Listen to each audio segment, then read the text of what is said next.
Hello everybody, Tinker77 here, welcome back. Today we're going to go over creating a Redstone Testing World. This is how I set up my Redstone Testing Worlds when I first create them.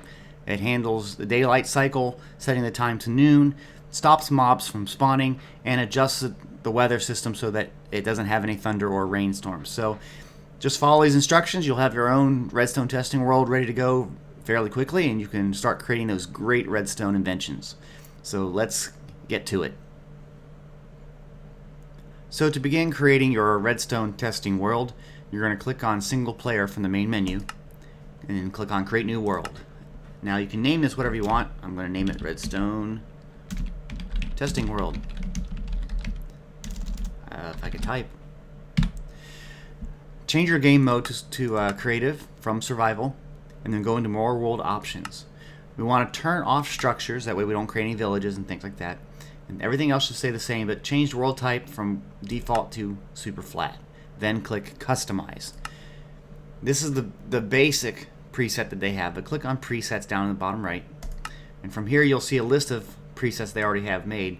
And go down and click on Redstone Ready and say Use Preset. And then Done, and then Create New World. So this will create the world we want. Now we need to do some rule changes at the start. The first one I do is to make it so that it's always daytime, and that's usually a two-step process for when I do it. The first step of that is to do daylight cycle false. Make sure the D in daylight and the C in cycle are capitalized, and that will stop the sun from moving. The next thing I do then is set the time to 6,000, which makes it automatically noon. So the sun will be straight up above and it will not be moving anymore. Now, depending on what you're doing with your redstone tests, for the most part I don't like having mobs spawning, so I do another rule. Game rule, do mob spawning is false. That way mobs will not spawn at any time. You may need to do it and turn it back on if you're working on maybe an EXP farm that you're testing out, or some other functionality where you have mob spawning. But for the most part, I turn it off because the mobs get in the way if they ever do spawn. You're in peaceful mode; they're not going to hurt you, but they could get in the way of you placing blocks. They could jump on things. They're just a pain. So for the most part, I have it turned off.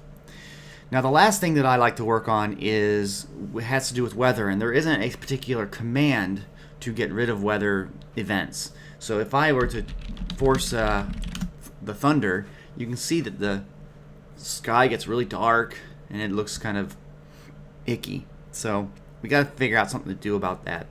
So let me clear it back up. And what I usually do, this is the first thing I build in my Redstone Testing Worlds, is a daylight sensor attached to a command block. But first I want to put it into the spawn chunk so that it's always loaded no matter where we are in our Redstone world. So we're going to get a compass here. Okay.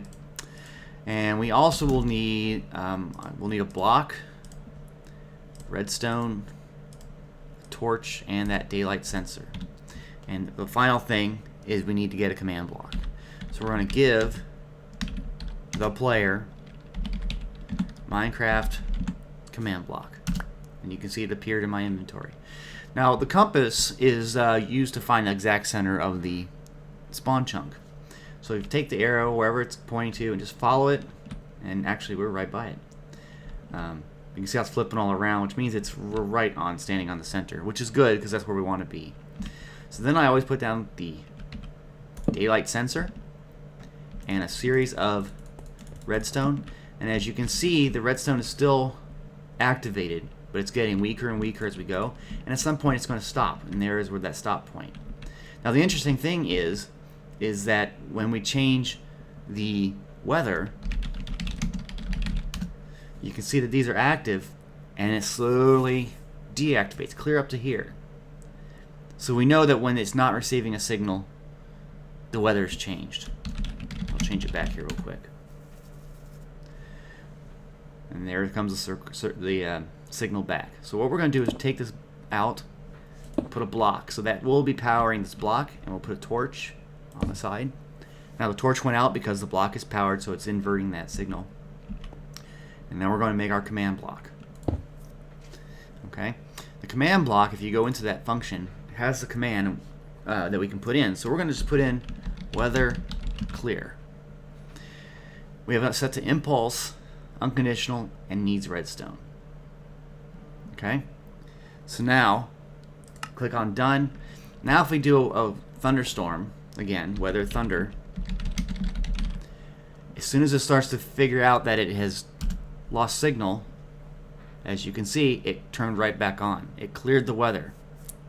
So that way now, if the weather changes, it's always going to be sunny, it's always going to be noon, and no mobs will be spawning in this world. And that's a quick and easy way to do and start out your Redstone Testing World. And you can have all the tests you want. The only thing to remember is if you need mobs spawning, to turn off that game rule temporarily.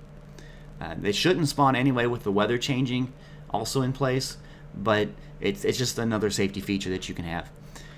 So that's it. So this is Tinker77. Thank you for watching this video. If you like this video, please click the like button, and if you have any comments, please leave them below. If you'd like to be notified of any other videos that I make, please subscribe to this channel and you get those notifications. So again, this has been a very quick video on how to create your own personal Redstone Testing World. Have a good one. Bye-bye.